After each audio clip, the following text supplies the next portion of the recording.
முஸ்லிம் அவன் இஸ்லாத்திலே அவன் ஆணாக இருந்தாலும் பெண்ணாக இருந்தாலும் அவன் இஸ்லாத்திலே சிறந்ததற்குண்டான காரணம் சொல்லுகிறார்கள் பெருமான் ஸல்லல்லாஹு அலைஹி வஸல்லம். அதற்கு அடையாளம் என்னவென்று சொன்னால் அவனுக்கு அவசியமில்லாத விஷயங்களை செய்யாமல் இருப்பது. அவசியமானதை செய்ய வேண்டும், அவசியமில்லாததை செய்யக்கூடாது என்று சொல்லப்படுகிறது. ஒரு மனிதன் அவசியமானதை செய்ய தவறிவிட்டால் அவசியமானது கிடைக்காமல் போய்விடும். அவசியம் இல்லாததை ஒரு மனிதன் அதிகம் செய்தால் அவனுக்கு தேவையானது வராமல் போய்விடும் என்று நபிகள் நாயகம் ஸல்லல்லாஹு அலைஹி வஸல்லம் நமக்கு சொல்லி காட்டுகிறார்கள். கண்ணியமானவர்களே, அல்லாஹ்வின் நல்லடியார்களே, அல்லாஹ் கொடுத்த நியமத்துக்களிலேயே தண்ணீரை போன்று மனிதனுக்கு அல்லாஹ் ஜல்ல ஷானஹு தஆலா நேரங்களை நியமத்தாக கொடுத்திருக்கிறார்.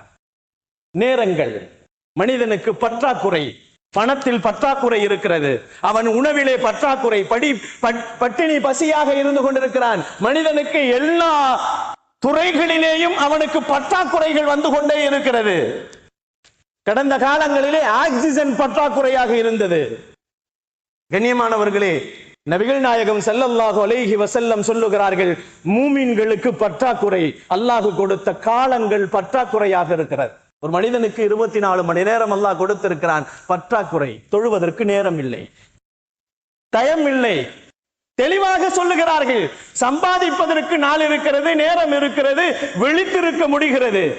இறைவனுக்காக வேண்டி ஒரு நாளைக்கு 1 மணி நேரம் ஒதுக்க எங்களால் நேரம் இல்லை என்று சொல்லும் அளவிற்கு இந்த அடியார்கள் அல்லாஹுவை மறந்து வாழக்கூடிய விஷயத்திலே தங்களுடைய நேரங்களை வீணடித்துக் கொண்டிருக்கிறார்கள் என்பதைத்தான் நபிகள் நாயகம் ஸல்லல்லாஹு அலைஹி வஸல்லம் நமக்கு சொல்லி காட்டுவார்கள்.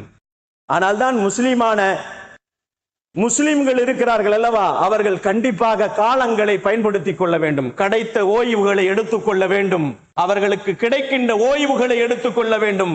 ஆரோக்கியமான நேரங்களிலே அவர்கள் அனைத்தையும் சம்பாதித்துக் கொள்ள வேண்டும். பணம் மட்டுமல்ல, அவர்கள் அமல்களையும் சம்பாதித்துக் கொள்ள வேண்டும் என்பதை நபிகள் நாயகம் ஸல்லல்லாஹு அலைஹி வஸல்லம் நமக்கு சொல்லி காட்டுவார்கள். கண்ணியமானவர்களே, அல்லாஹ்வின் நல்லடியார்களே, நோயாளிகள் சந்திக்க போகின்ற நேரத்தில் கூட பெருமானார் ஸல்லல்லாஹு அலைஹி வஸல்லம் அவர்கள் அந்த இடத்தில் கூட நேரத்தை வீணடிக்காமல் அதை பயன்படுத்த வேண்டும் என்று சொல்லுவார்கள். நோயாளியை சந்திக்கின்றோம், நாம் அந்த நோயாளி இடத்துல என்ன பேச வேண்டும் என்பதை அளவுகோலை பெருமானார் சொல்லி தந்திருக்கிறார்கள். அங்கே போய் இவனுக்கு இப்படி இருந்தது, அவன் இறந்து போய் விட்டான் என்று சொல்லக்கூடிய வார்த்தைகள் நோயாளிகளுக்கு முன்னால் பேசுவது அருகதை இல்லை என்று சொன்னார்கள் நபிகள் நாயகம் ஸல்லல்லாஹு அலைஹி வஸல்லம்.